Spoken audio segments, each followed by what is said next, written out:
Friend, आप सब कैसे हो। आज हम लोग क्लास 8 का common annual school examination science का क्वेश्चन पेपर को सॉल्व करेंगे, जो कि बच्चों 60 मार्क्स का है। जिसका पहला क्वेश्चन गिवन है, मानव नेत्र में डैश पुतली के साइज को नियंत्रित करता है। तो बच्चों, जो पुतली को साइज को जो नियंत्रित करता है उसको बोलते हैं आइरिस। क्या बोलते हैं बच्चों? आइरिस। तो फर्स्ट का आंसर हो जाएगा आइरिस। इसका और पार्ट में लिखा हुआ, नेत्र के सामने के भाग को क्या कहते हैं? तो नेत्र के सामने वाले भाग को बोलते हैं कॉर्निया। क्या बोलते हैं बच्चों? कॉर्निया। तो अथवा का जो आंसर हो जाएगा कॉर्निया है। इंग्लिश में बोलेंगे, in human I the iris control the size of pupil. तो आइरिस हो जाएगा इंग्लिश में, और इसमें हो जाएगा बच्चों the front of part of I is called cornea. First का सेकेंड में लिखा हुआ है, धातु उष्मा का विद्युत का कुचालक होता है। नहीं बच्चों, जो धातु होता है विद्युत का क्या होता है? सुचालक होता है। लेकिन यहाँ पे क्या लिखे? कुचालक। इसीलिए क्या है? यह असत्य है। तो सेकंड का जो आंसर हो जाएगा असत्य हो जाएगा। और अथवा वाले पार्ट में लिखा हुआ, अधातु उष्मा का विद्युत का सुचालक होता है। नहीं बच्चों, यहाँ पे क्या होता है? अधातु जो होता है कुचालक होता है। तो ये भी क्या हो जाएगा? असत्य हो जाएगा। ये भी फॉल्स है, और ये भी क्या बच्चों? फॉल्स है। थर्ड पार्ट में क्वेश्चन लिखा हुआ है, थर्ड में, डैश ने चेचक के टीके को खोज किया था। तो इसका आंसर हो जाएगा बच्चों एडवर्ड जेनर। तो यहाँ पे आंसर हो जाएगा थर्ड का एडवर्ड जेनर। और फोर्थ पार्ट में लिखा हुआ, पेशीय बल असंपर्क बल का उदाहरण है। तो बच्चों, पेशीय बल है जो क्या है? संपर्क बल का उदाहरण है। इसीलिए इसका आंसर हो जाएगा असत्य हो जाएगा, क्योंकि जो मस्कुलर फोर्स होता है वह बच्चों कांटेक्ट फोर्स का क्या होता है? एग्जाम्पल होता है। इसीलिए क्या है? असत्य है। और पार्ट में लिखा हुआ, जमीन पर गति करती गेंद घर्षण बल के कारण धीमी हो जाती है और रुक जाती है। ये स्टेटमेंट क्या बच्चों? ट्रू है। तो इसका आंसर हो जाएगा सत्य। और नेक्स्ट पार्ट में लिखा, अमीबा डैश भागों में विभाजित होकर संतति उत्पन्न करता है। तो बच्चों, अमीबा दो भागों में विभाजित होकर क्या करते हैं? संतति उत्पन्न करता है। और इसका और पार्ट में जाएगा, अमीबा में होने वाले अलैंगिक जनन प्रक्रिया द्विखंडन कहते हैं। अब इंग्लिश में देखते हैं बच्चों इसको, amoeba reproduced by dividing itself into two parts. तो यहाँ पर जाएगा बच्चों टू पार्ट्स। और पार्ट में लिखा हुआ, the process of asexual reproduction in amoeba is called binary fusion. और सिक्स पार्ट में लिखा हुआ, निम्नलिखित रासायनिक समीकरण को पूरा कीजिए। लिखा है बच्चों, copper sulphate CuSO4 plus zinc. तो यहाँ पे हो जाएगा बच्चों ZnSO4 और यहाँ पे हो जाएगा कॉपर। ZnSO4 को बोलेंगे जिंक सल्फेट। क्या बोलेंगे बच्चों? Zinc sulphate. यहाँ पे हो जाएगा कॉपर। इसको क्या लिखेंगे बच्चों? Zinc sulphate. और ये क्या हो जाएगा बच्चों? कॉपर। यहाँ पे प्लस का साइन देते हैं, कॉपर हो जाएगा। और यहाँ पे लिखा हुआ सेवेंथ पार्ट में, किसी एक रासायनिक खाद्य परीक्षक का नाम लिखिए। तो इसका हो जाएगा बच्चों बेंजोइक अम्ल हो जाएगा। इंग्लिश में भी बेंजोइक अम्ल ही बोलेंगे बच्चों, बेंजोइक एसिड हो जाएगा। यहाँ पे क्या हो जाएगा? Benzoic acid. इसके और पार्ट में लिखा हुआ, रासायनिक खाद्य परीक्षक का क्या कार्य होता है? जो बच्चों इसका जो काम होता है,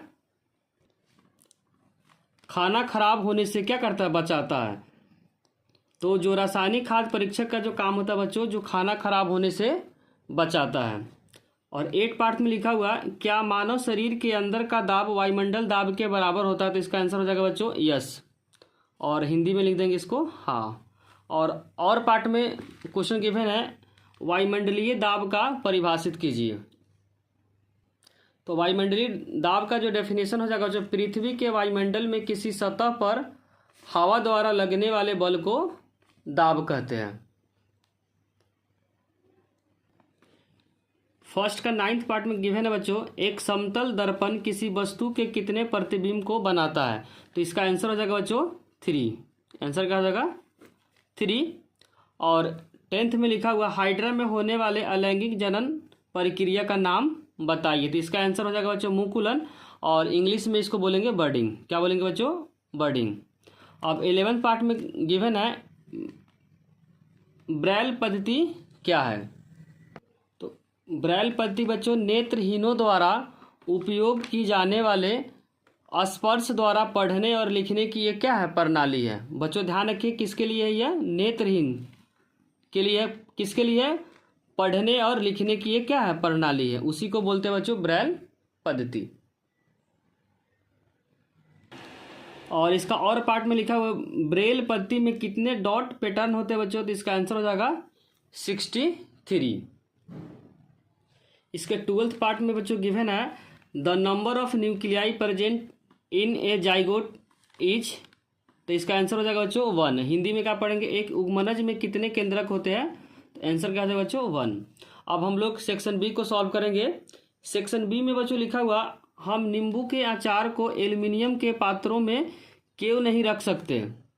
तो इसका आंसर हो जाएगा बच्चों जो नींबू का अचार अम्लीय होता है, अंडरलाइन करें बच्चों, अम्लीय होता है जिसमें सिट्रिक अम्ल होता है। नींबू में कौन सा अम्ल होता है बच्चों? सिट्रिक अम्ल होता है। इसी कारण एल्युमिनियम पात्रों से अभिक्रिया करके विषैला लवण उत्पन्न करता है जो हमारे शरीर के लिए क्या होगा? हानिकारक होगा। इसमें अंडरलाइन करें बच्चों विषैला।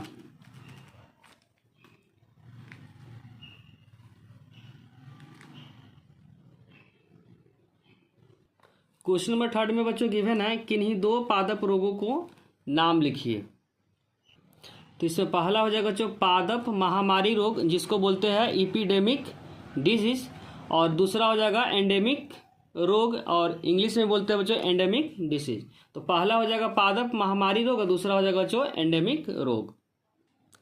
क्वेश्चन नंबर 4 में गिवन है उदाहरण द्वारा दर्शाइए कि गैस जिस बर्तन में रखी जाती है उसके दीवारों पर जो दाब डालती है उसको क्या कहते हैं बच्चों?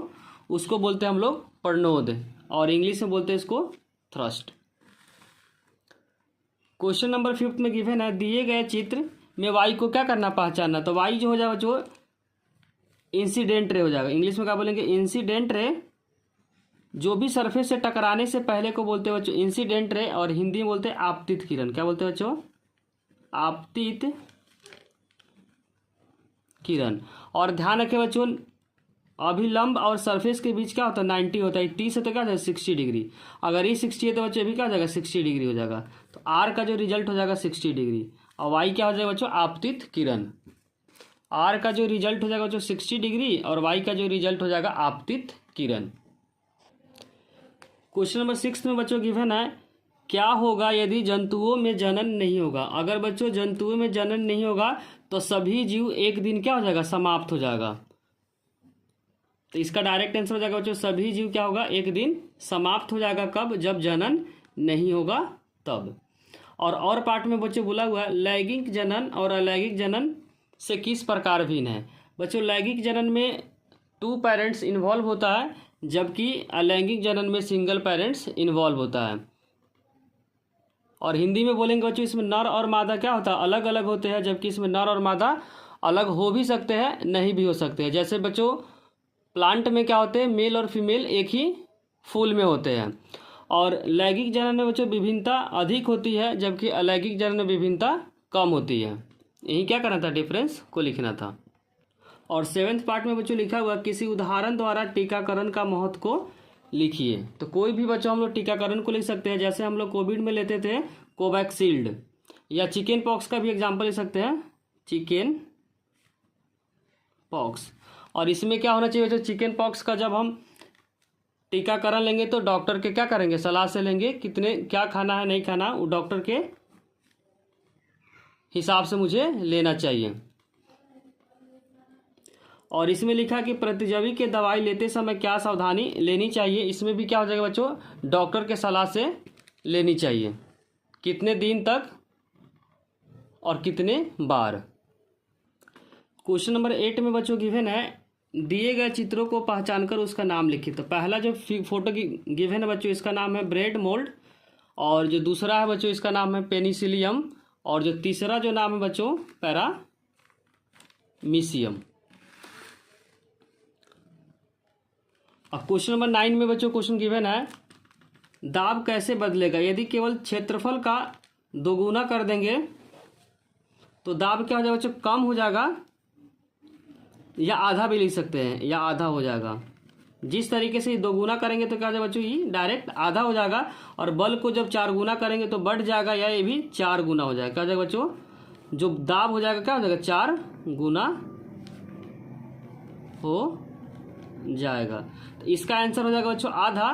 पहले में अगर क्षेत्रफल दोगुना हो जाएगा तो दाब क्या हो जाएगा बच्चों, आधा हो जाएगा, क्योंकि जो फॉर्मूला होता है प्रेशर इक्वल में बच्चों फोर्स अपॉन एरिया होता है। क्या होता है, प्रेशर इक्वल में फोर्स अपॉन एरिया हो जाएगा। जब एरिया डबल हो जाएगा तो प्रेशर क्या हो जाएगा, आधा हो जाएगा। और यहाँ पे जब बल 4 गुना हो जाएगा तो दाब भी क्या होगा, 4 गुना हो जाएगा। तो फर्स्ट का आंसर हो जाएगा बच्चों आधा, और सेकंड का आंसर हो जाएगा 4 गुना। इसके और पार्ट में जो क्वेश्चन गिवन बच्चों, असंपर्क बल के कोई 3 उदाहरण दीजिए। तो पहला हो जाएगा बच्चों, पहला हो जाएगा इलेक्ट्रोस्टैटिक फोर्स, हिंदी में बोलेंगे स्थिर वैद्युत बल। क्या बोलेंगे बच्चों, स्थिर वैद्युत बल। दूसरा हो जाएगा बच्चों मैग्नेटिक फोर्स। क्या होगा, मैग्नेटिक फोर्स, हिंदी में बोलते हैं इसको चुंबकीय बल। क्या बोलते हैं बच्चों, चुंबकीय बल। और तीसरा हो जाएगा बच्चों ग्रेविटेशनल फोर्स। क्या हो जाएगा, ग्रेविटेशनल फोर्स, हिंदी में बोलेंगे बच्चों इसको गुरुत्वाकर्षण बल। क्या बोलेंगे इसको, गुरुत्वाकर्षण बल। क्वेश्चन नंबर 10 का और पार्ट में बच्चों क्वेश्चन गिवन है, फास्फोरस एक धातु है या अधातु होता है। फास्फोरस क्या होता है बच्चों, एक धातु होता है। क्या होता है, मेटल होता है। और इसे जल में क्यों रखा जाता है बच्चों, क्योंकि यह बहुत क्रियाशील होता है, जल्दी ही क्या कर लेता है, अभिक्रिया कर लेता है। तो इसका आंसर पहला लिखेंगे, फास्फोरस एक धातु है और इसे इसलिए जल में रखा जाता है क्योंकि यह अधिक अभिक्रियाशील वाला धातु है या तत्व है। क्वेश्चन नंबर 11 में बच्चों गिवन है, निम्नलिखित प्रश्नों का उत्तर दीजिए। वह धातु जिसे चाकू से काटा जा सकता है। तो इसका आंसर हो जाएगा सोडियम और पोटेशियम। क्या हो जाएगा बच्चों, सोडियम और पोटेशियम। क्या हो जाएगा बच्चों, पोटेशियम।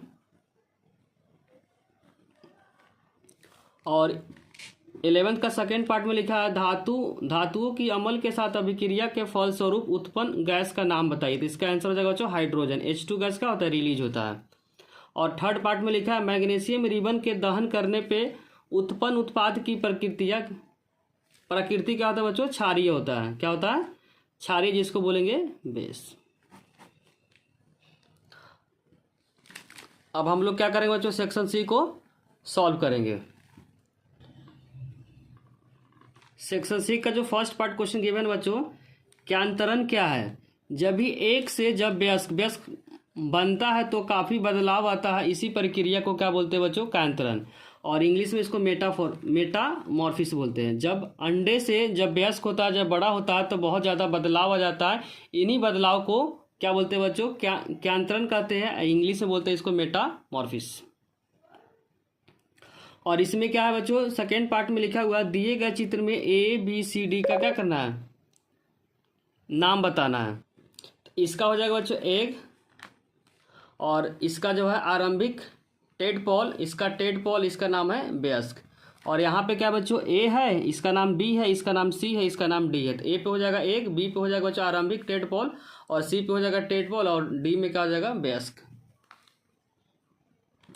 क्वेश्चन नंबर 13 में बच्चों गिवन है, दर्पण अपने ऊपर पड़ने वाले प्रकाश की दिशा परिवर्तित कर देता है। एक समतल दर्पण के सामने रखी मोमबत्ती का प्रतिबिंब उसमें देखा जा सकता है। तो समतल दर्पण में जो बना प्रतिबिंब होता है बच्चों, सीधा होता है तथा बीम के समान होता है।